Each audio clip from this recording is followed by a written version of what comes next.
السلام علیکم۔ بچوں میں اسہال کا مرض بہت کامن ہو جاتا ہے، خصوصاً برسات کے موسم میں۔ اور آج کل بہت سارے بچوں کو موشن ہو رہے ہیں، بلغم والے موشن، جو کہ سبز یا پیلے رنگ کے بلغم والے موشن ہوتے ہیں۔ بچوں کو دن میں 4 سے 5 دفعہ موشن ہوتے ہیں، پیٹ میں درد ہوتا ہے، بچوں کی بھوک ختم ہو جاتی ہے، بچوں کا وزن کم ہونا شروع ہو جاتا ہے۔ اس میں بہت زیادہ ان موشن میں بہت زیادہ بخار نہیں ہوتا، اور یہ کیوں والدین کے لیے پریشانی کا باعث ہوتے ہیں؟ کیونکہ یہ آسانی سے کسی بھی میڈیسن سے ریلیو نہیں ہوتے۔ ان موشن کی وجہ ہوتی ہے گندے پانی کا استعمال۔ وہ کہاں سے آتا ہے، کیسے برسات میں وہ گندا پانی بچوں تک پہنچتا ہے؟ ایون برتن دھونے والا پانی، اس میں ٹربولنس ہوتی ہے، برسات میں گندا اور صاف پانی مکس ہونے کے امکانات بہت بڑھ جاتے ہیں، اور اس کی وجہ سے گندا پانی بچوں تک پہنچتا ہے اور بچوں کو یہ بیماری اسہال کی لاحق ہو جاتی ہے۔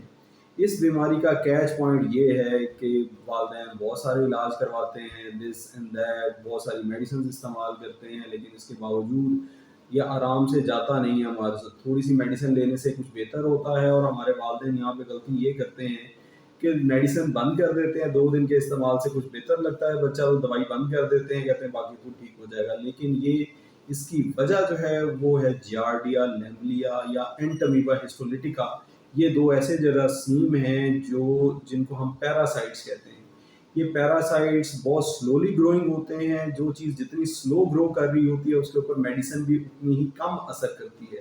جو ریپڈلی گروئنگ چیز ہوتی ہے اس کے اوپر میڈیسن زیادہ اثر کرتی ہے، کیونکہ وہ زیادہ میڈیسن کو کنزیوم کرتے ہیں۔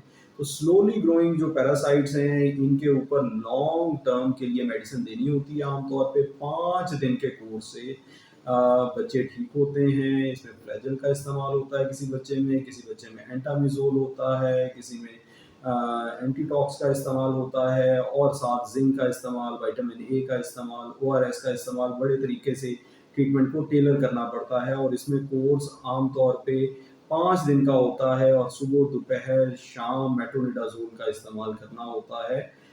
والدین ہمارے تھوڑے دنوں کے لیے استعمال کرتے ہیں میڈیسن، اور پھر بند کر کے دیکھتے ہیں کہ بچہ بہتر ہو گیا، لیکن بچہ تیسرے چوتھے دن دوبارہ فل سمٹمز ظاہر کرنا شروع کر دیتا ہے اس حال کے۔ اس بیماری، یہ تھوڑی سی ڈیٹ بیماری ہے، تھوڑی سی سلولی پروگریسو بیماری ہے، جس کو ٹریٹ کرنا کسی حد تک مشکل ہے۔ یہ تھی ویورز میری آپ کی گزارش۔